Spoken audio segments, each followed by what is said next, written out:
really soak in what you have to say. I also kind of gave them the context that you're not going to be talking about, target prices or is this what's the short, none of that shit. You're much more like a 10,000 feet high level, the broader aspect of what's going on, the branding aspect of what's going on, how this campaign actually started, where this is headed as far as, macroeconomic stuff, like broader picture stuff. Now we had on the show, and we're going to talk about Daniel's background in a second. We had a hedge fund manager a couple days ago. We had a Wall Street Bets member with over $1 million of unrealized gains, and he's not selling. If he updated me today, he's still in. So now I wanted to get you on the show because you are really like well versed in macroeconomics, global phenomena, where things are headed. I mean, as far as the future, and I think this is really interesting to see kind of what's going to happen with the retail market, the economies, and whatnot. But before we get to all that, Daniel Priestley, best-selling author, multi-million-dollar entrepreneur, multiple businesses, a dad of three, 4 years old this year, like me, in 3 months. Shout out to 1981. this Uh, this week, this yeah, week, Tom. yeah, I have until April. Daniel is the co-founder and CEO of Dent and a bunch of other businesses. Just the list is too long. He has phenomenal books, including innovative ideas about entrepreneurship and kids. Really fascinating stuff. He knows a lot about marketing. But I guess I'll shut up now. I'll let you introduce yourself, Daniel. So the floor is yours. I mean, that's a great introduction. Yeah, I write books. So I wrote a book called Entrepreneur Revolution in 2012, which talked about the idea that we're all going to be working very much as entrepreneurs. We're going to have entrepreneur-led careers. I wrote a book in 2010 called The Key Person of Influence that basically said your career is over and you have to build a personal brand.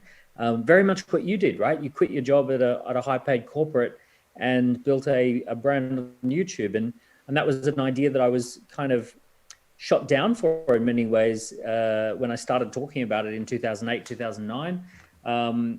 It was basically no one is ever going to do that. And now here you are, right? So, and I wrote a book called Oversubscribed, which I think a lot of people in the markets love because there's a lot of overlap with Oversubscribed, which is a marketing book and a campaigning book, but is actually the original first principles of Oversubscribed are actually the same first principles of the stock market. So those, and I wrote a book called 24 Assets. 24 Assets is about digital transformation. And in the stock market, if we go back to 1970, I think, something like 85% of the valuation of the S&P 500 was tangible assets, things that you could stick on any balance sheet and no one would have any lack of clarity as to what you were talking about.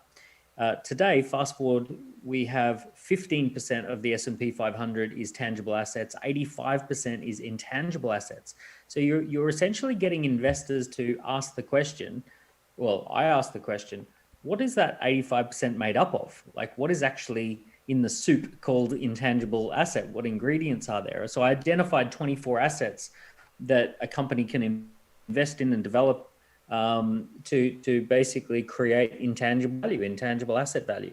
So things like culture and things like systems and channels to market, things like intellectual property, association with brands, personality brands, having a brand philosophy that's identifiable. All of those kind of things are actually making up the intangible asset base. So, some of the topics that I write about, whereas they're all for entrepreneurs, actually overlap with stock market investors as well. I agree. I mean, Oversubscribed is my personal favorite. I mean, it's such a phenomenal book, but probably for until like people hear the explanation, like I mean, okay. So before we go to Oversubscribed, because it's such a phenomenal book, I do want to talk about it. I wanted to ask you a question, Daniel. So you just mentioned something really really important, which is the importance of building like a personal brand or brand or what. Um, do you see something in this latest development with the whole movement of getting behind the way we have the good guys and the bad guys? You saw the Star Wars video, right? The branding, I was kind of half kidding, right? But the way basically, are we at the start of this new era where uh, we have this class war through the stock market? What's going on? I mean, where this thing is headed? Yeah, so I'll go higher level than the recent events. So essentially, if you look at throughout the entire agricultural age and the dark ages, you had an incredible ability to automate the production of value through land. So essentially, the most valuable stuff in for about 500-600 years until the Enlightenment, essentially you had automation. Automation was doing most of the value. It was biological automation.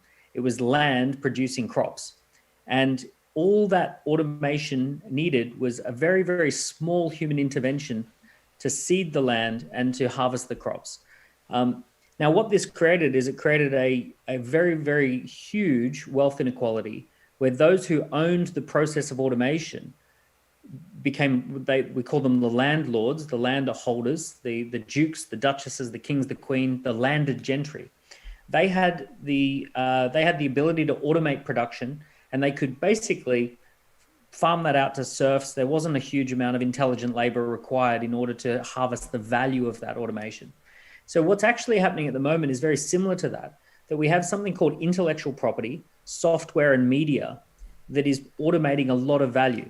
So, it wasn't that long ago that the best business thinker, well, actually not the best business thinker, but a good business thinker really had limited amount of scale as to how many people they could advise. Maybe that was a local accountant, maybe it was a local lawyer, maybe it was a local business coach or consultant. But now, if you're damn good at what you do, you can be broadcasting to 20, 30, 40,000 people in a day for free from your office, from your home.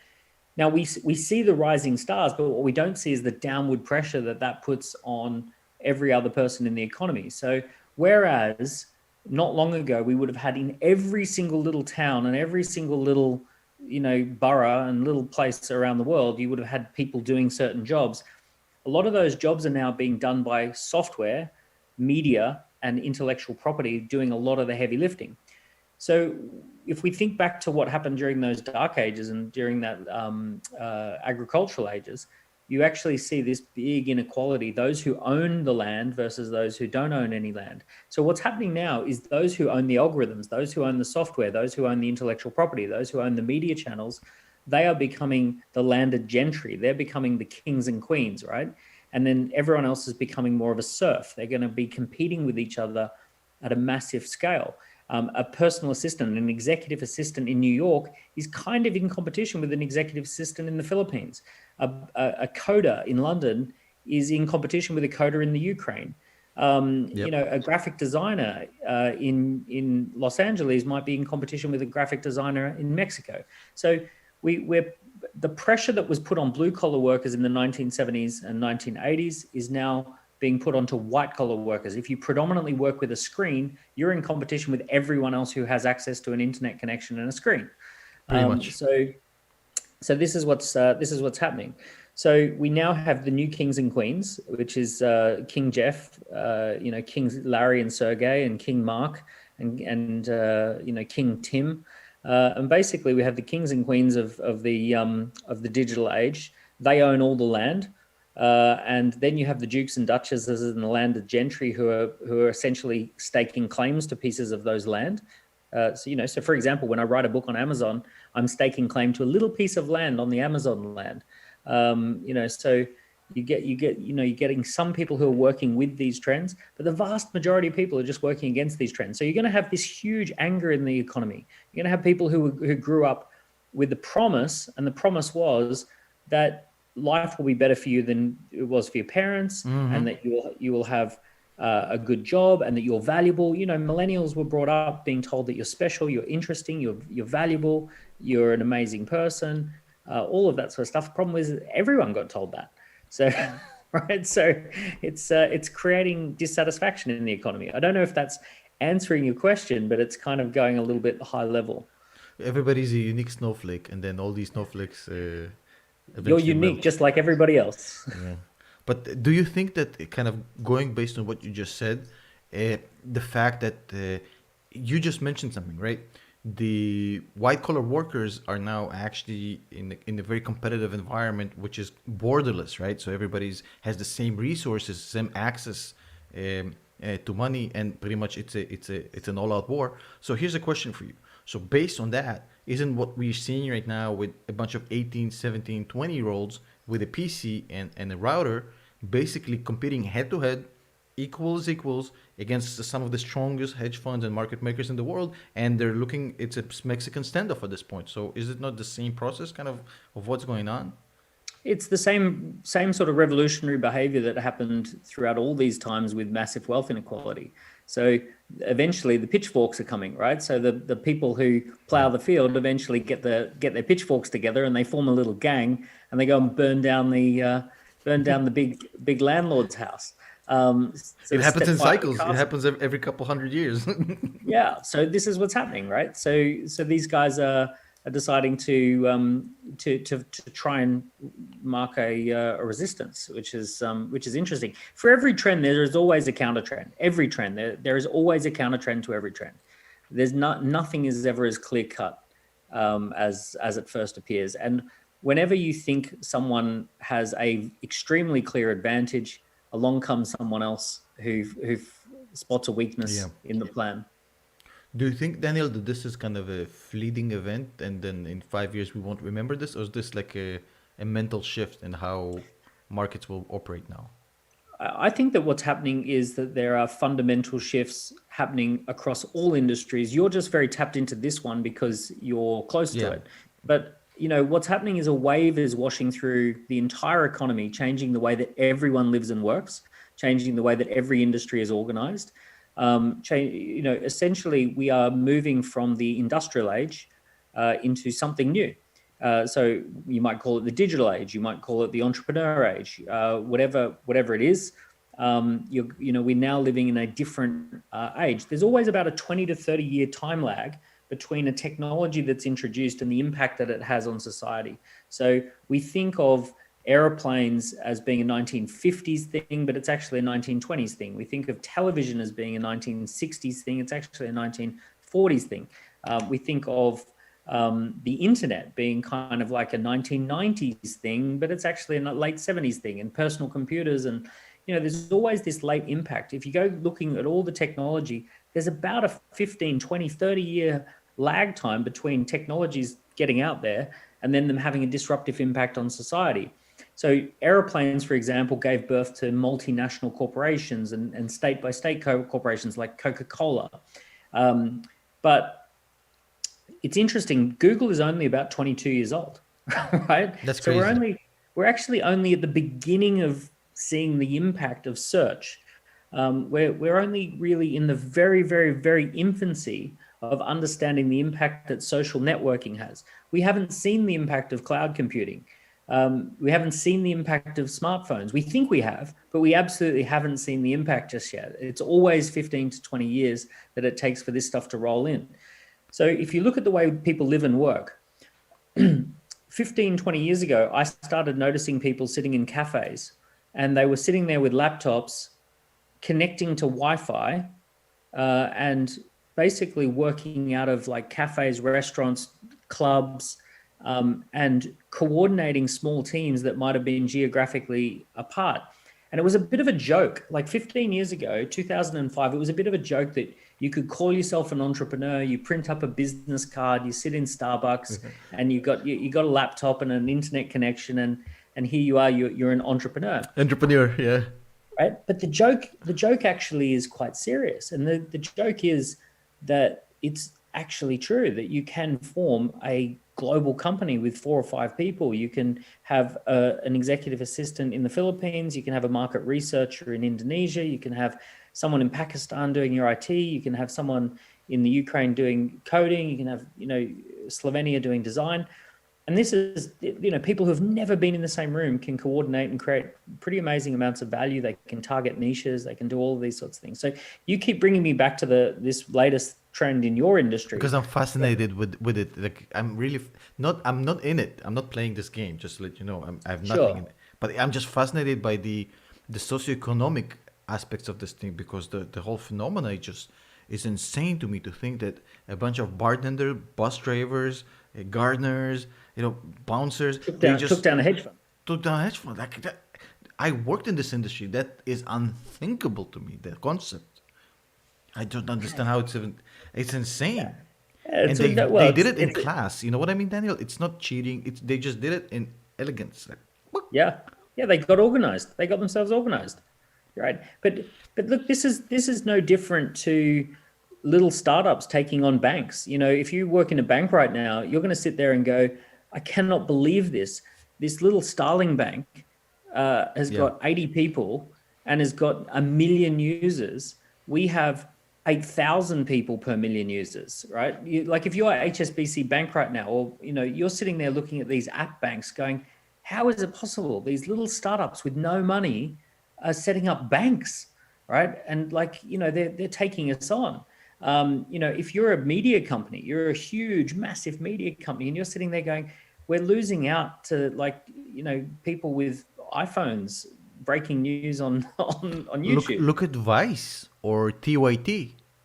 TYT is basically a YouTube channel up until like what 10 years ago, and now it's Yeah, or Vice. I mean, these people watch. yeah. I mean, Joe people. Rogan, $100 million podcast, right? It's a guy sitting in his home interviewing interesting people, and he sells that for 100 million. And mind you, he sold way too cheap, right? Because the stock price of Spotify went by exponentially.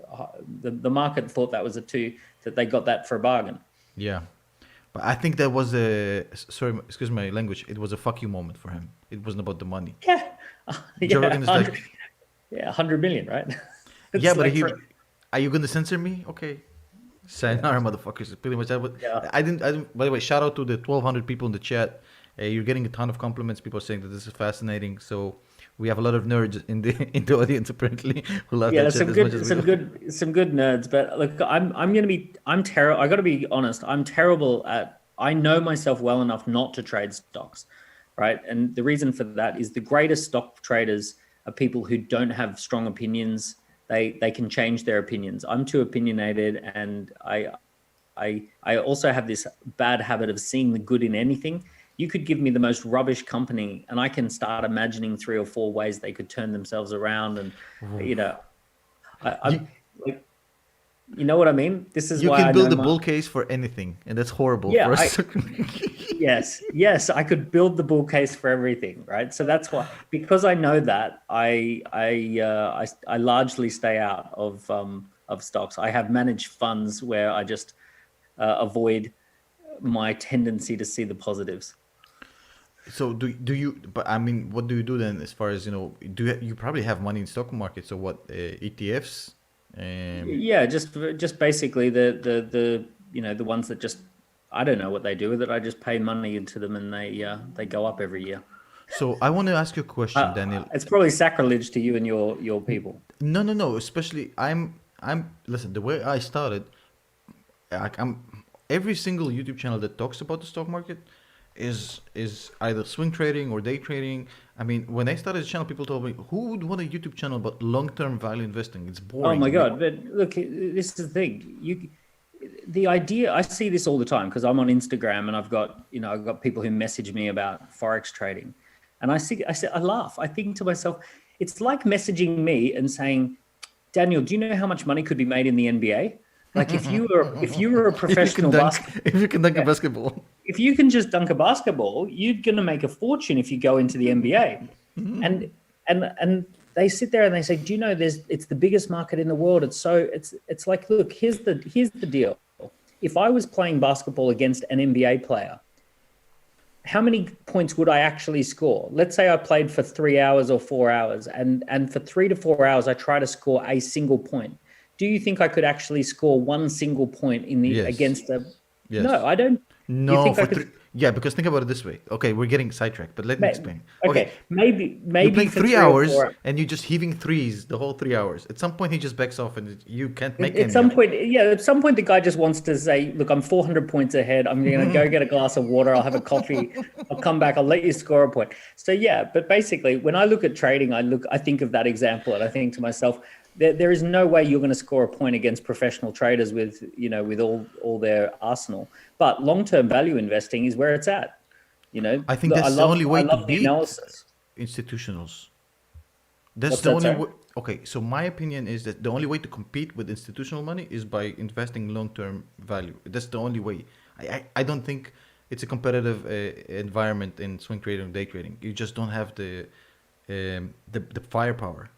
I mean, if Yeah, you, but hey, I want to ask you a question. Then we had this chat before on Clubhouse. By the way, shout out to Clubhouse for Clubhouse is going crazy. Clubhouse is going crazy. Yeah, Whew, it's I had actually to take like a surprising the two 24 of hour break. you get I the got two of us addicted. off of Clubhouse. I took a break for a whole 24 hours because I was just getting like this is taking over my life. I was just ooh. Yeah. So I want to ask you this question here because I want the audience to hear this. By the way, 1,300 people in the chat. So shout out to every one of you. Um, I fear that this event, along with what we saw with the U.S. elections, the echo chamber mentality with media, the stagflation in the U.S. market, everything points to me. This madness points to me that, especially this GME thing, which is unprecedented, points to me that the market is really coming close to a point where this thing is gonna pull back like a motherfucker, and I don't know where it's gonna happen. But I really want to get your opinion, like as a macroeconomist, about what the hell is going on, what's gonna happen in the next couple of years. Well, the starting thing is let's look at the landscape. So the landscape is that the first thing you want to look at is you want to look at demographics. Demographics is the age and gender of places that you're looking at. So the issue that we have is that we have a very, very much an aging population in the major markets, in the Western markets. If you look at small businesses, for example, 2/3 of the revenue that is created through small business is owned by a baby boomer. 1946 to 1964 is their year of birth. So 1946 is the year after the war ended. So basically, there was this big baby boom, especially in Europe, as people came back and found their loved ones and they got pregnant. They had 3, 4, 5 children, and there was just a magical moment where birth rates stuck. So prior to that point, a lot of babies died, a lot of under fives. We had a lot of infant mortality. And also we didn't, so basically you might have had 3 or 4 children, but only 2 of them survived. Whereas the baby boom, you had 3 or 4 children and they all lived. So we had this huge baby boom. It's this massive lump in the economy. There's a book that I read years and years ago called The Pig and the Python. And you imagine a python that swallows a pig and it goes through the economy. So what does that actually look like? In 1960s, you have a song called I Want to Hold Your Hand, which is a song that's going to appeal to like 13-year-olds. And bang, away it goes. By the end of the 60s, you've got songs about taking LSD and having a hookup in a Norwegian wood. And that is the number one song, right? So then you go into the 70s, and then look what happened in the 1970s. Where was the best way to make money in the 1970s? Was in used car sales. So a used car salesperson had the disco chains and had the Armani suit and all that sort of stuff. In the 1980s, where was it? The stock market, right? Because you were going to be a stockbroker, and all of these baby boomers started buying houses. Interest rates went up. Stock market started going, right? And then in the 1990s, consumer electronics, businesses like IKEA, right? They start filling their houses full of furniture. They start buying computers. They start buying radio stations. Then the 2000s happen, and all the baby boomers care about, because at that point they're turning 40 and beyond, they only care about houses, housing bubble, and stock bubble.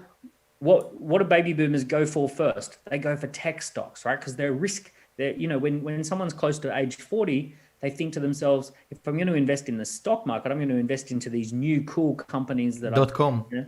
.com, right? Bang. So they get into the .com, and then they get into shit. That was a bad idea. Let's get into houses. Let's buy houses and buy 2008. subprime, right? Let's buy houses that we think we can rent out and renovate and all this sort of stuff.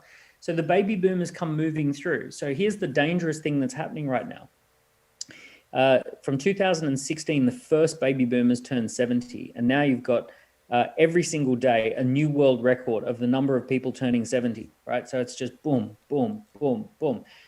Japan had a pre-war baby boom, not a post-war baby boom. So 15, 20 years ago, they had a lot of people getting old. What happened to Japan? They went stagnant. Their market never recovered. They printed, Bank of Japan notoriously just printing money, right? So we have a bit of a blueprint for what countries tend to do when they have aging populations. And essentially, you have a situation where you get just decades of stagnation, and you get huge amounts of automation. Because when you don't have a lot of young workers, young people, you start thinking, well, how do we make shit? We got to make robots. We got to Yep. have, we got to, and what did Japan also do? They pioneered the business model of putting the production in the market country. They said, if we're going to sell cars in Australia, we'll put Toyota factories in Australia, and they can make their own cars, and we'll just kind of run the factory from a distance. So this was a brand new business model that was pioneered by Toyota, where you stick the means of production, and Nissan, where you stick the production in the country that you intend to sell the product, because they're the ones that have got the young people who can consume.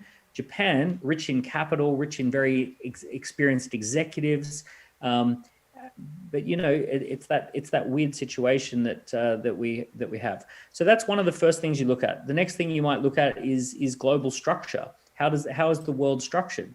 So you and I, Tom, we only know a world where the America polices the whole world and polices the ocean and makes it safe to move products and services around. But a few years ago, America became energy independent, oil and gas, thanks to fracking.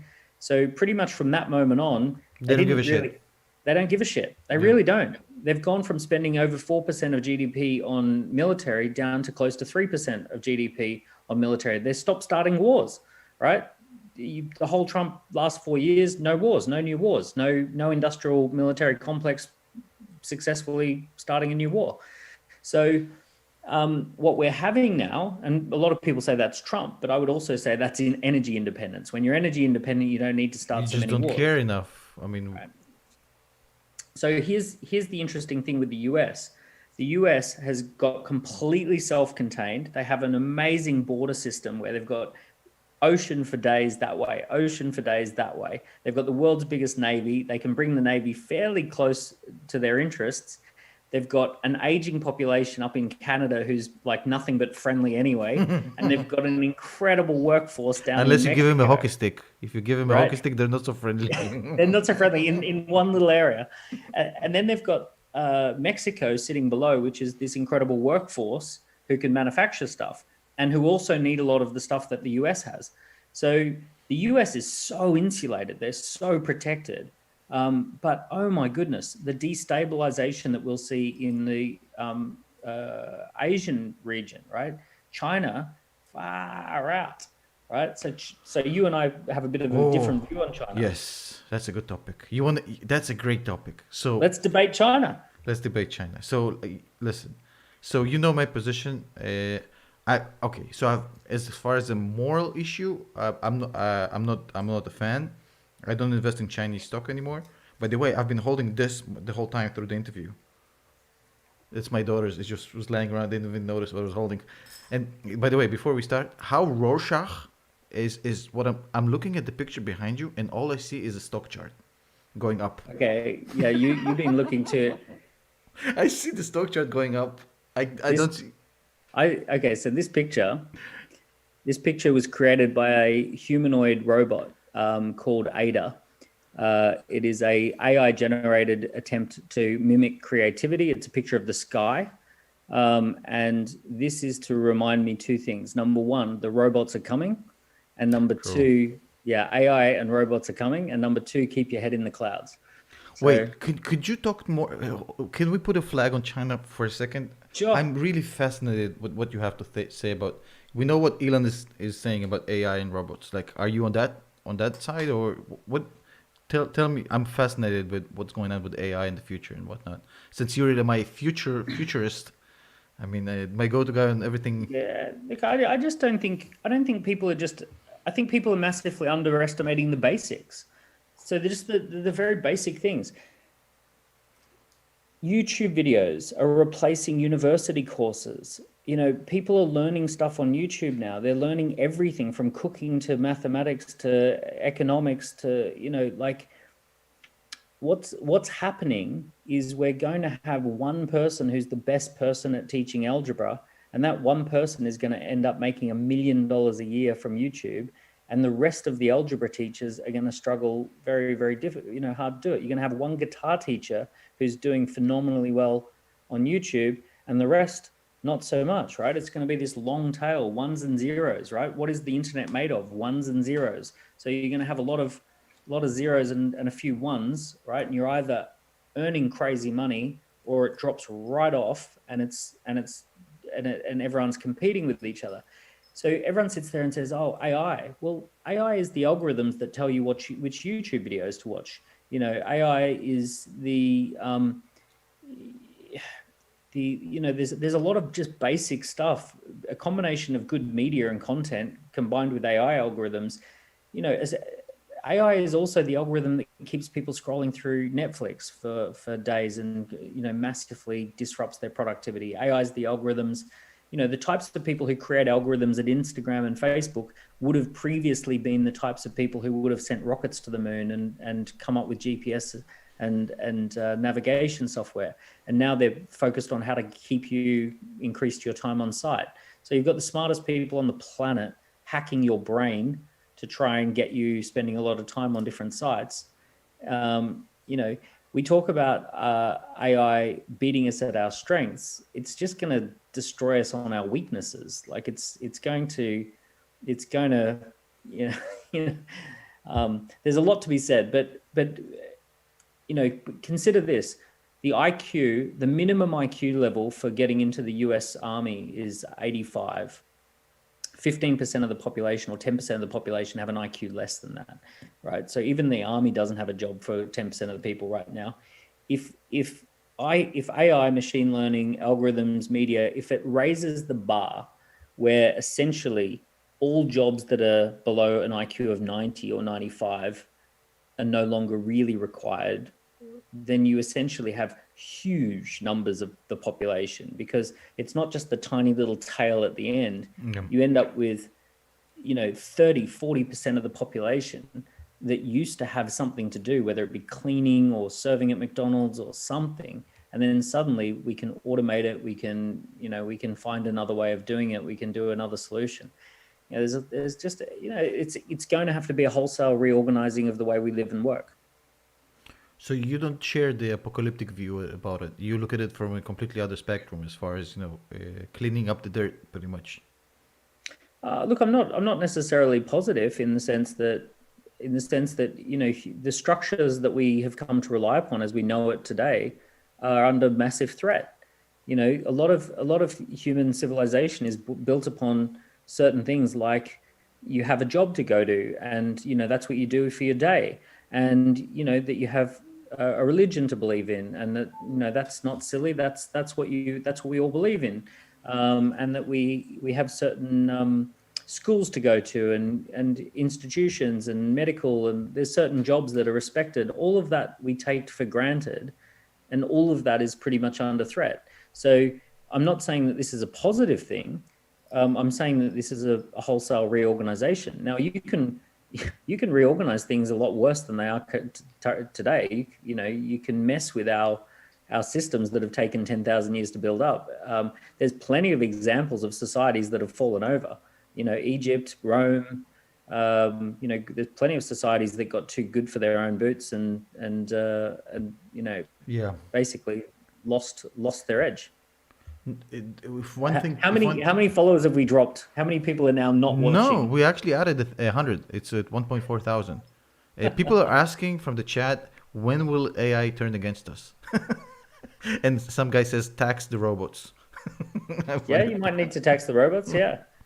You might need to tax whatever value gets created. I mean, that's already happening in many ways. That's the true. VAT and the GST and all that.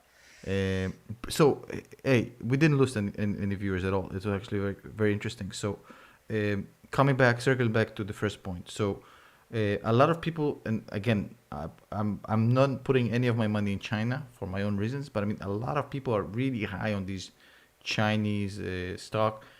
This isn't a stock conversation. We're talking about where the economy is headed. But I mean, a lot of American money is in companies like NIO, Xpeng, Li Auto, Alibaba. Once Jack Ma resurfaced, everybody and their mom started putting money back into Alibaba. And people, the narrative that you'll usually hear on YouTube and in lectures is like, okay, China is taking over, they own the U.S. and whatnot. So I know that you have a completely different perspective, and I would love for you to share it with our audience, because listen, you make really valid points, even though I don't agree on every one of them. But I'd love for you to share it with the Yeah, audience. so the demographics of China are terrible. China is, for many, many years, as long as we've known China, it's a country of lots of young, hardworking people who, because of the one-child policy, they had a lot of education and investment put into those young people, and they were good at manufacturing things, and they were disciplined, obedient workers, and they were cheap. So they're no longer, number one, they're no longer cheap. Chinese workers are much more expensive than most people think. Number two, they're not young anymore. The one-child policy created a lot of people who were young and now are older, right? So, people over 40 don't want to assemble shit. They want to find a way to avoid doing that. And they're also not particularly fast. People who don't want to do that are not particularly fast. 20-year-olds are fast at assembling shit. Yeah, 40-year-olds are not. 50-year-olds are definitely not. definitely. So you've basically got all of this stuff going on with China. You've got a lot of synthetic wealth in the economy that's not particularly like the value of properties, and there's just huge properties just sitting there empty and all this sort of stuff. But you have a demographic issue where there's too many old people and not enough young people in China. Similar to what happened in Japan, an aging population. Yeah, you got a very, very much an aging population there. And then on top of that, you have some more issues with China. So China is surrounded by, whereas the US has got an ocean, a friendly ally, and a workforce, China has surrounded by people who are frenemies at best. Like you got Japan, not a lot of love. You've got Taiwan, you got India, Nepal, Pakistan. You got consider this, right? China has to bring in a lot of energy. They're nowhere near energy independence, not even close to energy independence. Think about what has to happen for a tanker of oil to get down from the Gulf and to come to China. It's got to go past India. It's got to go past Singapore and Malaysia and Indonesia, and it's got to go down around Thailand, and it's got to, you got to pass by about 10 different countries to get a tanker of oil into like the main parts of China. It's a tough neighborhood. If any one of those countries decides that China's a real pain in the ass, there's a lot of issues that are going on. And then you say, oh well, what about up north? Well, okay, how are you going to get a lot of oil down through Russia, Siberia, Mongolia? It's a difficult problem that China has just keeping the lights on. Not like the US. The US has got all the firepower, all the energy independence. They've got amazing amounts of wealth. I think China is trying to flex in order to look powerful, because ultimately it's not really. It's had its day, and it's surrounded by people. It's in a bad neighborhood. Yeah, and if you had a taste of Siberian winter, you'll understand that what you're saying is 100% accurate. That's not, the Snowpiercer movie with the train where they go through. This is much worse than that. Yeah. How are you gonna get oil? And also, just ask Finland. Finland will tell you that with one plane, you just take out a pipeline. Any pipeline can be taken out by a plane, right? Yeah. So easy. Those places are rough. I mean, it's not happening. I mean, if you look at how America managed its oil issues, America had to bully a bunch of countries to maintain a steady stream of oil, but it didn't have to bully that many, because once you got those tankers out into the open sea, it was pretty easy to get them to anywhere in the US without having to go too close to many places. So you only needed, shipping lanes that kind of protected, basically they've got a huge competitive advantage just based on geography. China doesn't have that. China's nearest neighbor is pretty much a superpower. Japan is a very powerful country with an amazing navy. And if, Japan wants to go and play games with energy independence, Japan's in a much better position because it doesn't have to if it wants oil, it can get it up and around. But there's a lot of similarities, Daniel. I mean, between China and Japan, that aging population, not independent and not energy independent, unfriendly neighbors. I mean, Japan's got a lot more friends. Japan's considered to be a much more allied, friendly country, and it's got a smaller population of very wealthy people. It doesn't have 1.3 billion people to try and unify who kind of don't really necessarily want to. so pretty much what you're saying here is that the argument is the biggest advantage of China was the cheap labor force that created this massive economic growth, and now it's And aging. and coupled with the US having a desire to police the world and keep the shipping lanes free, right? Because when the US needs to move oil around, then they're going to keep the whole ocean safe. When the US doesn't need to move oil around because they've got energy independence. Here's the thing: a few years ago, 10 years ago, if someone had played silly games in parts of the world where they were cutting off oil tankers, US would have been all over that, and it would have been over in a day. Game over. Yeah. Right? Whereas today, yeah, okay, well, what are you guys going to do for us? That's an interesting perspective. By the way, Alex Cannon from the chat asked if you could elaborate more on the synthetic wealth of China, which is, I guess, I'm also not very clear exactly what that means. I have I to just admit. mean just debt-based bubbles. They put up these huge apartment buildings simply because they create an artificial price. Everyone in the local area Oh, I know what you're talking about. They have a whole ghost cities. ghost Yeah, cities. yeah, yeah, yeah. I've seen that Yeah, happen.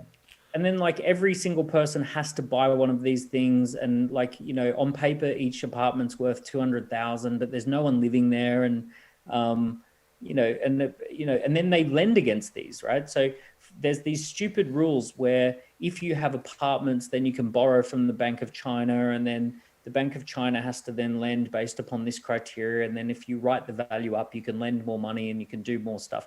So there's just all of these kind of crazy financial instruments that you can pull if you've got a centralized economy, where you kind of if you control both sides of the house, then then you can play games.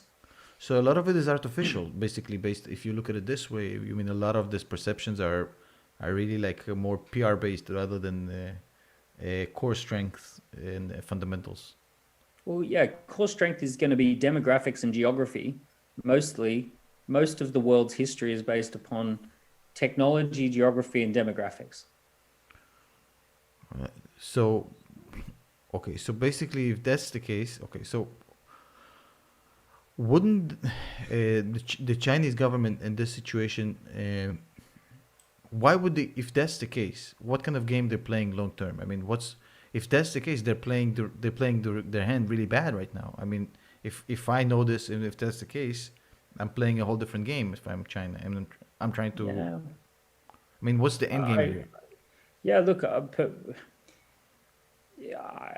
I don't know is a good answer, but I think there's a game called financial independence, financial security. The primary game that China has to play is they have to play a game of making sure that they have enough fertilizer to grow enough crops. They have to play a game called keeping cars running. They have to play a game called making sure food production gets into the country. A lot of the game that we would take for granted, or you would in the US especially, of just simply the US produces everything from oranges and apples through to cheese and milk and beef and chicken and turkey and the full range. You have the US is just full of fertile soil, and it's flat and it's wet, right? It's everything that you would want if you want a massive continent of farmland. And it's rare because even Brazil is rocky and changes altitudes Yeah, rapidly. China is just a nightmare geography. All of those beautiful scenes that you see when you get an Apple TV, and there's these crazy mountains and these yeah. forests and these huge rock features and all of that sort of stuff. That's all China. And it's you got 1.3 billion people. You got to feed them every week. So the primary game is how do you keep the lights on? So but it's an interesting perspective. That's a really interesting take. Essentially, China is playing a short game. Just basically, it's a survival strategy, not a global dominance strategy at all. It's try and keep your population unified, try to keep everyone working on the same team, and try and avoid famine. Like I'm not. I know that's pretty shocking because a lot of people say, "Oh, that's not the view I've got of China." But like just look at how much fertilizer you need to make the soil fertile. Like US doesn't have any problems like that. Neither does Western Europe. And all of our neighbors are pretty friendly by comparison. So this is the key issue. If you look at the history of the world, it's largely technology, geography, and demographics. Like little things like the UK became the world's biggest superpower because they didn't have to maintain a land-based army. They didn't have a land border with anyone, so they could put all their money into naval fleet at a time that a navy was a very, very, very good idea, and then just happened to couple that with steam engines and rolling out steam railways in countries all over the world, and now you've got a perfect storm of that. But if the UK had have still been at war with Scotland and needed to maintain a land-based army and fund a land-based army, why did Portugal fail? Because they had a land border with Spain. Why did Spain fail? A land border with France. Why did France fail? A land border with Germany. So you basically, these little glitches of geography matter. They matter a lot. Well, Spain quite recently failed because the same. I mean, it's a socialist economies fail in That'll do general. it. Yeah, that's a fast way to fuck up the country. Yeah. So, but wait, I want to ask you. I have a piece of information about you that you don't know. I know. So I want to Ooh, share it with you. I'm going to put you on the spot here since we have I about love it. 15 minutes left. So I know about something you did when you were 10 years old, which is kind of funny. You, so you know what I'm referring to? I have a good idea. You want to tell the story, or should I expose your entrepreneurial spirit? Yeah, the I kitchen call it the fire. first scam, insurance fraud. The yeah. So a kitchen fire. A kitchen fire was basically in my house, and lots of stuff damaged. And rather than throwing it all away, I basically convinced my parents that I could sell it in the garage sale. And I cleaned it all up. I spent a week cleaning it all up. And I had this garage sale. And on the night before the garage sale, I promoted it with posters and a little ad in the newspaper. And on the night before the garage sale, I realized I didn't have anywhere near enough stuff to have a proper sale. So I walked around to all of our neighbors and I got them to each put some stuff into my garage sale. I kept note of it and I sold 50%. It blows my mind to think I was 10 and I came up with this idea, but I ended up making about $300, and that was enough for a Sega Master System and a green BMX bike. And I know you must have missed out on a lot of this stuff. How old were you when you No, moved? we had none of this. None of this. I mean, yeah, you have to understand that the 1980s Soviet Union is very different than what you imagine. Like in the Yeah, your you were. childhood and my childhood would have been very different. Yeah, I mean, my dad was pretty connected. I mean, we had shit. I had an Atari, which was really weird. I mean, back in those days. But I mean, in general, as general society goes, I mean, we had a Panasonic TV, which was really crazy. I mean, but I mean, as Gen Pop goes, yeah, it's rough. I mean, there's not. I like you know what I always that's how I explain it. Russia in the '80s is all painted in damp. It's all just damp and gray, just like in the most horrible way. Um, so yeah, none of that. No BMX bikes, none of that shit. So, whatever stuff I'm talking about now, it's like almost like privately imported through like secondary markets and whatnot. I mean, people used to bring in shit from Germany, from West Germany back in the day. I mean, Yeah. so, like none of this was manufactured or like brought No, in. There's none of it. nothing. You didn't go down the shop. No, there's You no didn't point. run your own. You didn't run a little garage sale and then buy yourself No, no, the Sega Master System or the Atari. no, no. I The had Atari was the shit. I mean, the the Atari Atari was was. aw- the Atari was awesome. River Raid. How good was River Raid? What's the my favorite game was the one with the adventures, the little dude that had all the adventures. I forget the name. Zelda. Not Zelda. I'll find the name for you. It's if somebody in the chat knows the game with the adventures, with the man in the jungle and he's swimming and he does all the adventures on Atari. I hope we have Oh, some. Alex Kidd in Miracle World. No, I'll find the name for you. I forget the name. It's a very famous game, and we had the one with the two sticks and the little ball, and you had to put you Yeah, yeah, play. tennis. Yeah, Pong. Yeah, and Pitfall. Thank God. Yeah, and now, by the way, now we're talking Hold on, I about. have to moderate whoever said it. This is like a winner. Pitfall. Thank you, Casual Nice. Gaming and More by Kigama. Pitfall. You remember Pitfall was the I never played Pitfall. crazy. I need to go back and find that. Now, this, by the way, is the lead into to Elon Musk's simulation theory. Oh, let's talk about it. We have time. Yeah, we have time. I'd love to hear your take. Well, I mean, it's the idea that it was only in the 80s that there was a paddle and a ball and a cube, and that was a gaming experience. And then fast forward just 30 years, and now you have virtual worlds that are almost indistinguishable from reality. And if you fast forward another 100 years, then you say, well, why can't you just plug your brain into a computer and forget that you're actually in that particular time and just simulate a different time? Um, let's play the game called Pandemic, right? And we all go on lockdown and see what happens. And well, let's play the game called a reality TV star becomes president. And it's like, oh, let's see what happens there, right? So the whole idea that we're actually in a virtual game that's indistinguishable from reality. So you mentioned the elections. Um, I think I heard you explain how elections are usually a good indicator of where the world is heading as far as technology. Uh, It's a marketing indicator. So you want to pay with US elections, you really want to pay attention. Well, actually, all elections, you want to pay attention to the technology that's being used to win the election, because often the candidates are pretty much the same, very very similar, neck and neck. And they're similar in their ability to influence.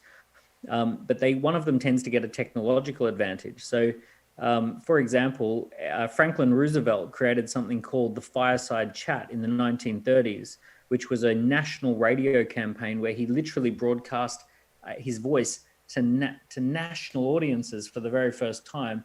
And the fireside chat won the whole election, but then that brought in the national radio, and radio became the number one marketing channel. And then you had JFK using a live televised debate on TV.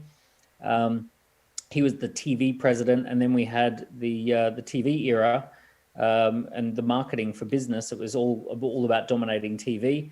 Obama was the social media president. He was the guy who came along and ran the social media campaign. And that, if you remember, pre-2008, social media was such a joke. It was like considered to be something that teenagers did. kids do like Yeah, it TikTok was like today. gaming, or no serious person would use social media, and no brands were even thinking about putting serious money into social media campaigns. Then Obama comes along and wins the campaign using technology, using social media technology as his primary edge in the campaign, and then that brought in the era for social media. 2016, hyper targeted marketing, sucking in data, creating a virtual world, a bubble around each person, polarizing people based on the values and the beliefs that they already have. So suddenly you go, okay, what does Tom Nash care about? Right? Okay, he's a dad, so let's give him all the dad stuff. He's also really interested in the stock market, so let's make sure he knows that we're the pro stock market. And quite literally, you could be living in an apartment building, and the people on all the different floors are getting completely different marketing messages from 2016 onwards. That was a very new innovation. So that was this hyper-targeted marketing approach was not something that had ever really been done much. You knew that your next door neighbor was getting the same news that you were getting and was pretty much seeing the same ads that you were seeing. And if you're looking at an ad on Facebook, it's probably the same as an ad that someone else Yeah. is looking at on Facebook. you know that if you're looking at information within a little group, that it's pretty much the same information as other people, right? Like you might have a left-leaning newspaper and a right-leaning newspaper, but it's all out in the open. And then what happened in 2016 is that there were campaigns that were created that vanished overnight. They did their job and they were gone, never to be seen again. There were campaigns that targeted certain issues that were only, issues that only 25,000 people cared about, but they just snared those 25,000 people and really hit them with that message. So this is called hyper targeting and creating marketing bubbles that other people are completely unaware of and that speak to the existing values of the people.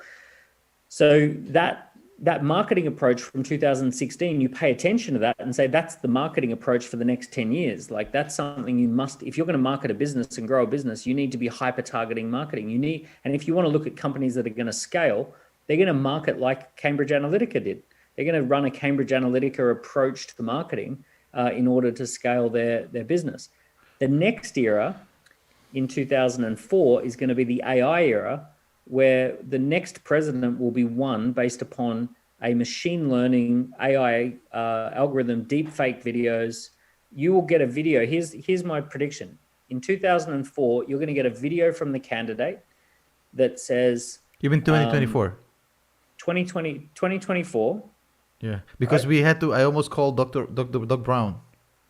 You said 2004. I was about to get the DeLorean. Oh, sorry. No. I was about to get the flux capacitor. 4 years from now, you're going to get a video from the candidate that addresses you by name and that is as a unique script that's written for you by an AI. It'll basically analyze what your preferences are. It'll say, "Hi, Tom, it's Daniel Priestley, your candidate. I want you to know that I'm a stock market president. I'm all about long-term value creation." And it'll start using words that are your kind of words. And it'll basically be a deep fake video. And it'll even say, this is an approved deep fake video from It doesn't matter. It doesn't matter. If the message resonates with you, it's a game over. Yeah. Just hacks the brain. So you watch, the next big marketing trend will be, there will be someone right now who is figuring out how to create 300 million deep fakes that each have a unique script that each go and talk to every single person. You know why this scares me, Daniel? I know that when you say it like that, I have to agree. But the problem with this kind of development is basically it accelerates the clusterfuck shitness we're in right now. Because that's the technical term. That's the scientific. I just checked. It's on the it's technical. Oxford Dictionary. Clusterfuck shit. It's one word, by the way, just so you know. So because the way what basically social media fragmentation caused this echo chamber mentality, which, as you just saw, basically leads to unprecedented violence and acts of stupidity. People storming the freaking Capitol. I mean, that's whatever you believe politically, that's just unthinkable, right? So now we're going even deeper into this clusterfuck shitness, and we're going even deeper into these echo chambers, where we're gonna have a bunch of these semi-zombies just not even able to comprehend that there's other opinions that might be valid, even if they disagree. And this is going to cause, I think this is going to cause mayhem. Either people are going to be locked up in their homes all day, just never leaving just to get, for whatever reason, or we're going to have massive clashes of basically these echo chamber boys. So that scares me. Like, I mean, I know you're not making a qualitative judgment, right? Whether it's good or bad, you're just saying what you think will happen. But I mean, is there no hope for this clusterfuck shitness? I mean, can we not get out of this? Well, there always tends there always tends to be a counter trend. Whatever trend you spot, there always tends to be a counter trend. B, was it really so bad living? Was it really bad living on the land? Like, if we really went back to living in the caves, would that be so bad? Maybe it's nice. Maybe we enjoy. Maybe society falling back and peg wouldn't be so bad. I don't know. But the polarization what's happening is that you're taking people who are now ideologically radicalized and making them live on top of each other. Normally, here's the issue that we used to, because of just the basics of geography, we used to have to interact with people who had different views to ourselves. If I was a very ultra right leaning person, I probably had to go to church with people who were left leaning, right? I probably knew people who had fallen on hard times, and I had to empathize with them, right? I probably went to school with people who worked on the other side of the fence. You shop You with know, them in the grocery shop. Something you don't even do that exactly. shit anymore. Yeah, I mean, Exactly. So geography was the great leveler that you basically had to interact with a few thousand people, and basically that drew everyone to the middle, right? It meant that if you were radicalized, you kind of eventually swung back towards the center the more you just interacted with people of geography, because geography is going to kind of level things out. You're going to have some people who are richer, some people who are yeah, poorer, some people who are smarter, some people who are dumber. But like, these days, if you want to, you could spend all your time dealing exclusively with the chess community. You could spend all of your time exclusively with the gaming community. And like literally that's it. You don't really talk to anyone outside of people who are massively into a particular type of, computer game, or you could have all your conversations with people who are ideologically as radicalized as you are, and you have no cause, no real reason to empathize with anyone who's different, yeah. And because you it's don't have easy to to interact. dehumanize people that way. You don't even look at them as humans. I mean, Yeah, yeah, and all you hear is that every single person thinks the same way. So, but look, with that said, there's always a counter trend. There's always a counter trend. well, Clubhouse is a counter trend to this. I mean, Clubhouse is very Because you have pluralistic. to listen to people. You have to You have a have to conversation. exactly. Even though it has its own, like, I mean, it's not perfect, but I mean, it's a good way to have pluralistic discussions about different shit. I agree. I think that's why Clubhouse is so massive. I mean, listen, I just mentioned in my previous video, hey, I have a couple Clubhouse invites. I can't access my inbox on Twitter. It's been spammed to death. Well, I don't. I can't read because people like. So I only had two, and I gave them away already. So, but I'm saying this just shows me, they just raised a bunch of money, and they lowballed they definitely lowballed the round at a A billion. billion valuation, Yeah, so cheap. it's a lowball. You couldn't get in. I mean, nobody could get in. It was And basically Mark Andreessen sits on the board of Facebook, and he's the main. I mean, it's Andreessen Horowitz who putting all the money in, exclusively putting all the money in. So I'm sure he'll excuse himself from the vote, but I'm pretty sure I'm pretty sure that company is going to be bought by Clubhouse will be bought by, I would say, Fred.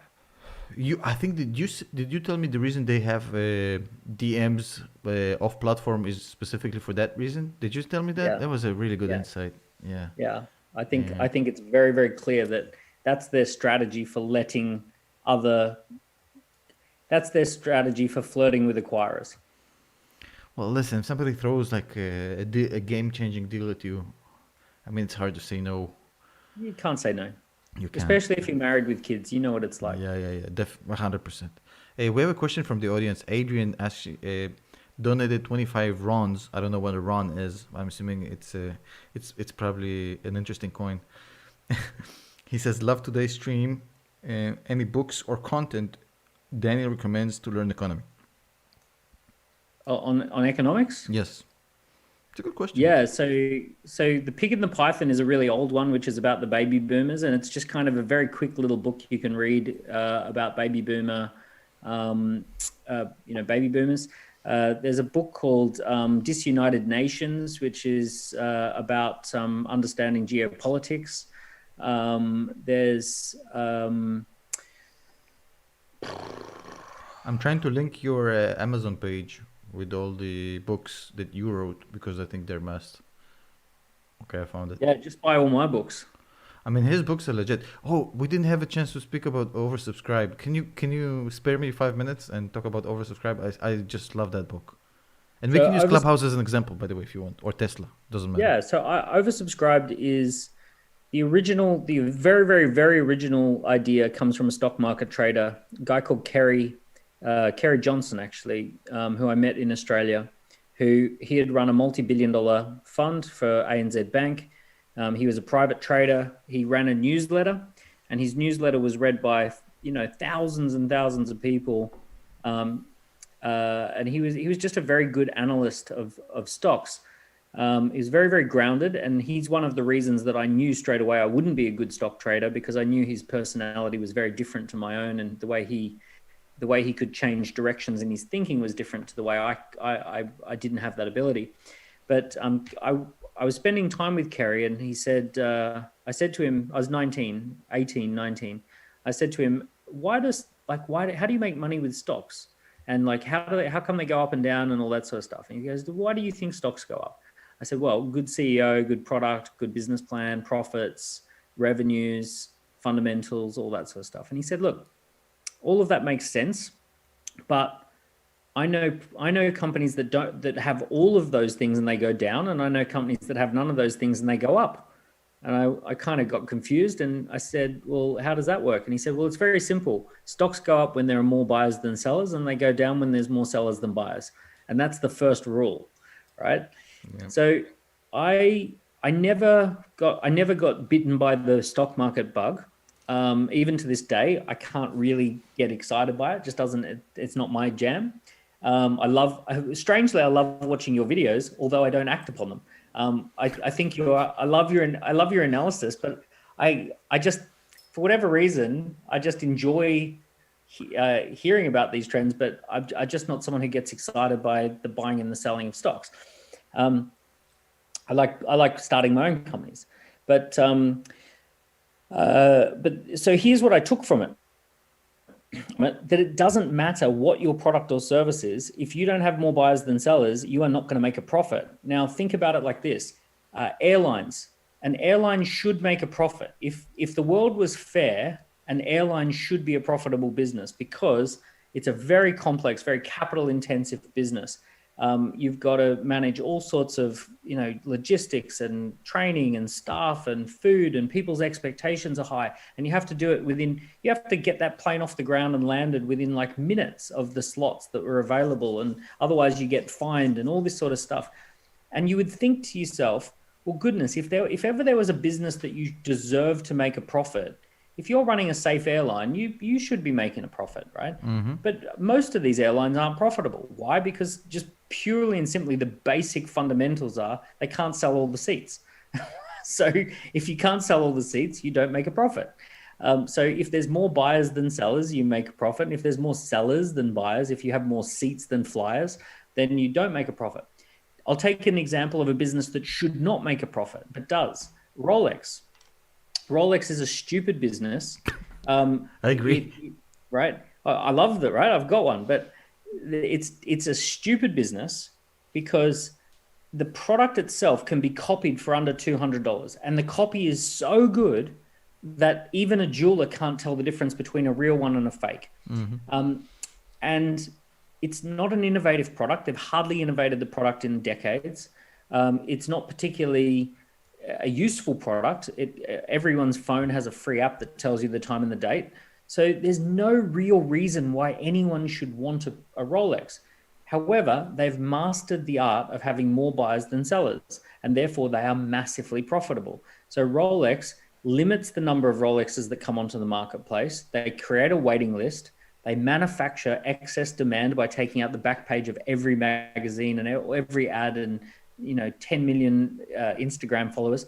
They manufacture the demand. People want a real Rolex for whatever reason. They want one. I wanted one, right? They want a real Rolex, and then they limit the supply of them, and then they make a profit, and they sell something that costs less than $200 to make for $9,000, $10,000.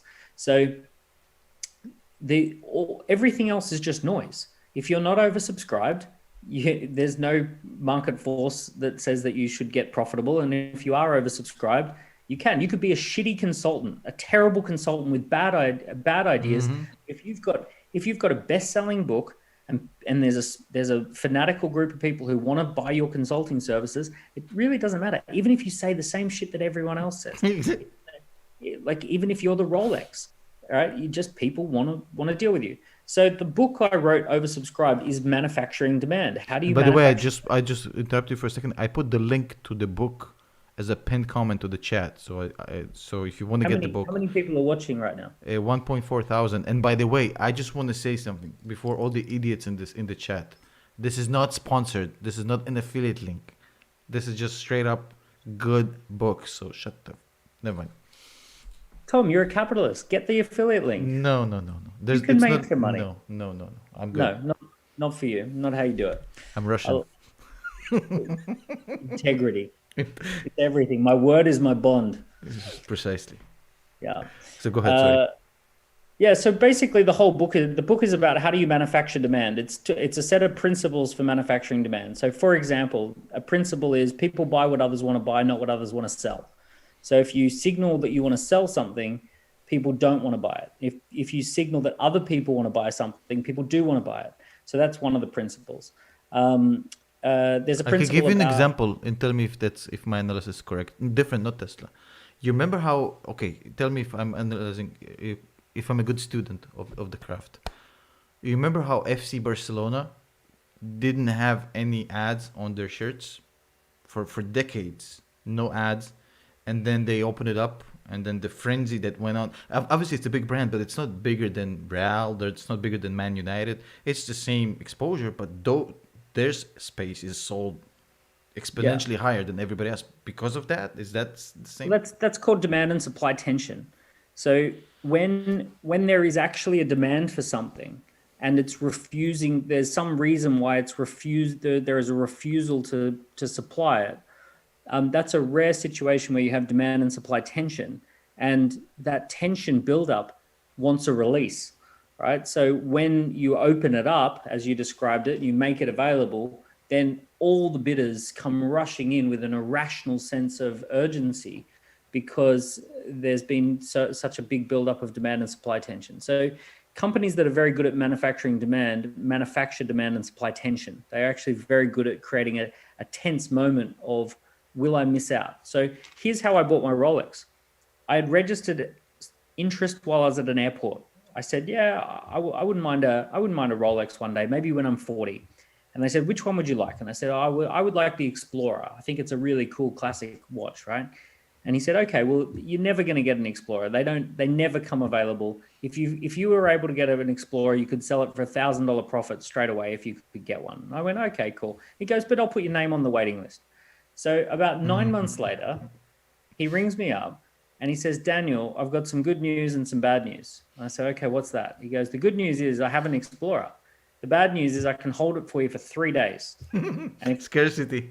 if you want to get that Explorer, you can have it. But you have to come and get it within the next 3 days, or else I'll give it to someone else. But it's only because it's your 40th birthday that's coming up that I will let you have it. Right? I've spoken to my manager, and you can have this. You can have this thing. So what do? I lose my mind, and I go, oh, yes, right. Of course. So then yeah, right. So I figure it out, and I go down and I get the watch, right. So what they did is they orchestrated demand and supply tension. There was a tension of maybe missing out. There was a pre-registration process. So this is a principle in the book called market for signals, not sales. You should not sell something. You should only ever ask people for a soft signal, but never the sale, right? So you market for signals, not sales. Once you have signaled interest that exceeds capacity, then you can then go and create demand and supply tension and market for sales. But you should never market for sales unless you have demand and supply tension in your favor. That's such a good example. Every human being that has the cash would fall. I mean, it's an inevitable result. If you actually Yeah. want one and you can afford it, and you go through the funnel is the best I've seen. Yeah. The funnel is exquisite. There's no way you don't buy that shit. I Yeah. mean, And by the way, when you talk to Rolex people, that's how everyone buys a Rolex. That they orchestrate that moment for everyone. I think the moment is worth $9,000 if you can afford it. I mean, it's such you feel like you achieved something in your life. Yeah. Well, Yeah, we'll yeah. let you overpay for that watch. You're in the Yes. club. Yes. Yes, I'm in the overpayers club. You know that Conspicuous story consumption. about in the 50s, the club promoter, the club was empty. He blasted it with music. It closed all the windows. Studio 54. Yep. Yeah, Demand yeah. and supply tension. That's exactly that, right? It's like huge Yep. lines outside. Yeah. Yeah. Well, the line is also a signal. So marketing for the signal, not the sale. So actually, if you market for people to stand in the line out the front and you don't let them in, you're actually first creating signaled interest where other people become aware of the signaled interest. Yeah. And then only when you've got the demand and supply tension do you let it through. So there's a lot of those examples. In fact, pretty much profit is not profit is a very rare, you know this, right? Profit is a rare substance. It is something that is like Yeah. 3%, 4% for most companies. Like it's very rare to find companies that are doing 15, 20% profit margins at scale. I found one today, by the way. Where'd you find it? They have a Well, 20% let's EBITDA. analyze why they've got it, right? What's Well, the company? the company is called Fortinet, FTNT. Yeah. They have What an do they 80. do? Well, they do cybersecurity. Some So very smart guys. yeah, Uh, so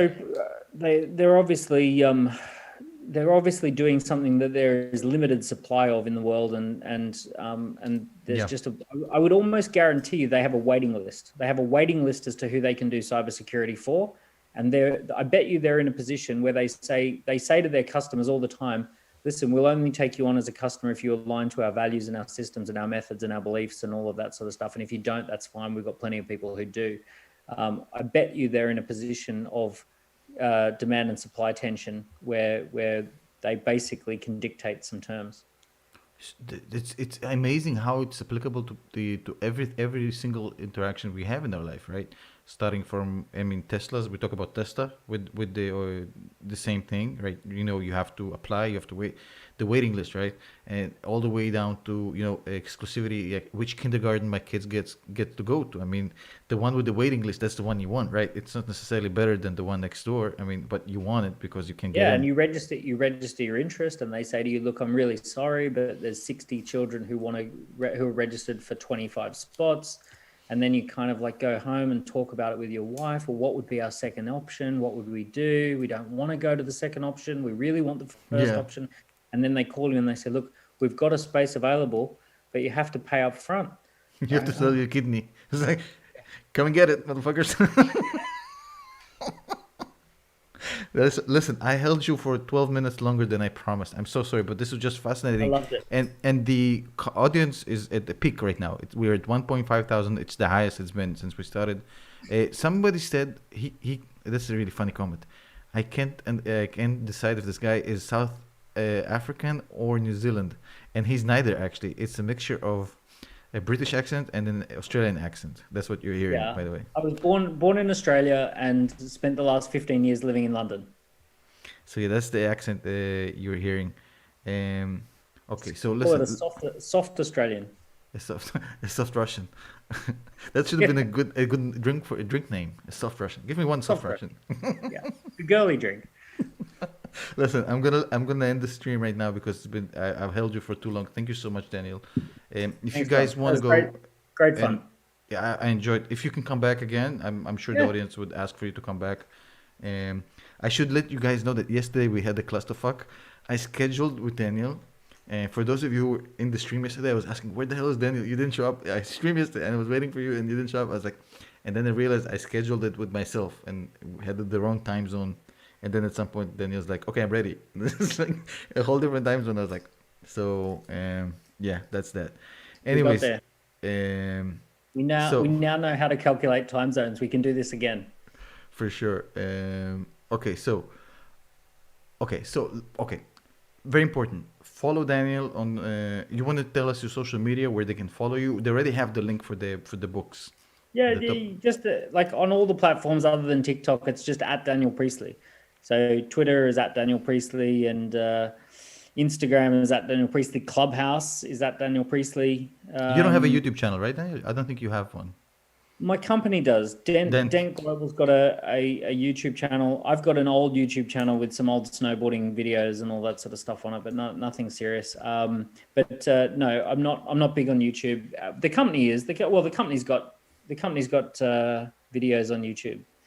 So If people want to reach out to you for for the accelerator and whatnot, it's the best way would be through Twitter, email. don't contact me. That's another answer. That's another. Okay, so people already asking for a follow up in the comments. Appreciate it. So yeah, People love the nerd talk. Who would have thought, right? Yeah, Uh, business talk, right? okay. Business geekery. I love it. Um, okay. So, by the way, somebody's saying that Jeff Bezos stepped down as the CEO of Amazon. Really? I don't know if it's fake news or That's not. bullshit. That sounds really weird. I don't That's know. that's that is not Jeff Bezos. I don't. It sounds unlikely. We'll What is it? see. April? Is it April the 1st? I don't. No, I don't think so. No. Well, we'll follow up on that. Unless he had a major health issue, I can't imagine him doing that. No, that would be really out of character. So yeah, somebody's screaming more in the chat. More with the That's some great. some. Yeah. Thanks for. I love finding business nerds. Wait. Somebody says thanks for the great perspective. Another guy says I want more. Love the segment. True. Uh, oh, somebody's saying yeah, he did. People are saying that he Wow. did. Yeah. A lot of people saying it's legit. Wow. I wonder why. Okay, it's somebody says Tom Nash. It's not fake news. Main press. Okay. So yeah, I Maybe. wish we would have known this about before we went on the tangent about the Yeah. insurance Wow. scam from the burnt Why house. do you think okay, what's your gut feel? Why do you think he would step down? Only if he's forced to. There's no way he would give it up. I mean, he's defined I by mean, Amazon. he's in a new relationship. I can His only whole imagine. personality definition is that company. Why? I mean, it's not about the money anymore. I could only imagine a health issue that if he had some sort of existential reason that he was like having a health issue, or if there was some sort of antitrust thing in the mix and he ended up wanting to adopt some sort of different position so he could take advantage of so that he could deal with that. They're saying he's going to be executive chairman. What the fuck is I executive don't know chairman? what the fuck. The only executive chairman I've seen in my life was Trevor Milton from Nicola. That did not work out so well for Trevor or Nicola. I should have said and or What is Nicola. it? What's an executive chairman? I mean, he only owns seven. What is he own Wait, 17%? I know another Larry Ellison. He's executive chairman of Oracle. Wasn't Eric Schmidt the chairman? No, I think Larry Ellison is the executive chairman. I'm almost Could 100%. be. Convinced. So Yeah, okay, never mind. We're getting sidetracked here. that's interesting. It'll be very. But what does he own of? He owns 17% or 16% of Amazon. Yeah, So that realm. That's maybe fascinating. maybe he's just had an existential moment. We need to change the title of the video for Maybe SEO. he You know maybe what he we need to did. do, Daniel? Change the title of the stream. Jeff Bezos updates. Yeah, Jeff Bezos. Yeah, we're gonna have to jump in. Maybe we should run a clubhouse room talking about what's going on. Here's my bet. My bet is that he went to South America and did ayahuasca. He reevaluated his entire life, I've seen and that happen. he's now got a massive tattoo of a bear on it. I've seen worse happen with ayahuasca. People who drink that come back different. That's all I They can come tell you. back very different. They come back different. I've seen it happen. Um, okay, so anyways, okay, so the Jeff Bezos, we have to put a pin on this since we already took up an hour and 20 minutes of your time, which is way past Is the hard stop. Thank you so much, Daniel. Thank you for the 1.3 thousand people in the chat now, even through this latest rambling. People are just loving you. Let us know in the comments and hit the like. If the likes are insanely high, we'll bring Daniel again. That's a good way to manipulate the like to dislike ratio. And Yeah. thank you, Daniel, so much. Thank you for all the viewers, the great questions. I'm sorry we didn't get to the questions so much because By the way, if anyone wants to, you said about contacting business related. If you want to contact business related, info@dent.global, Oh, and okay. they'll send you a PDF of my books. So they'll send you Key Person of Influence or 24 Assets. They'll Okay. send you some links to what we do, all of that sort of stuff. But just Okay. yeah, I was thinking about my DMs blowing up even more, and I was like, oh shit! After Clubhouse, I'm not going to get back to everyone. But I do have a team who man the info@dent.global, so that would be the sensible place. Christian Gerstad says, bring Daniel again. Come back soon, Dan, says Zachary Kimball. I mean, they like you. I think they like you. I don't So- give a shit. Okay, so if you listen, you have an open invitation, which I am gonna follow up on to come back if you'll I'm find looking more forward time. to it. Good. Daniel, thank you so much. And I'm about to say Daniel has left the building. So when you Cheers, sign mate. off, and then I'll say it. Bye, Daniel. Bye. So Daniel has left the building, ladies and gentlemen. Phenomenal interview. I enjoyed immensely. The dude is literally the smartest person in every room you walk into, as you just heard. Um, we're gonna try to bring him back. I mean, the dude is legit. Um, as you saw, I tried to shut up more this time and not interrupt my guests like you asked me to. I think that was beneficial to the quality of the discussion. Um, okay, so by the way, guys, um, if anybody has a relationship with Deep Fucking Value or Warren Kitty, whatever his name is, let him know I want him on the show. There's no way to contact the dude. So, just let him know. God, the good one is here. Hey, God, I modded you. Tom Nash is a clever one. Yeah, he's a clever dude, beyond clever. Um, I don't know. Hey, LMS, dude didn't know what an executive chairman was, though. I don't know what an executive chairman is. What the fuck is an executive chairman, bro? Don't make no shit. Chairmans don't run companies.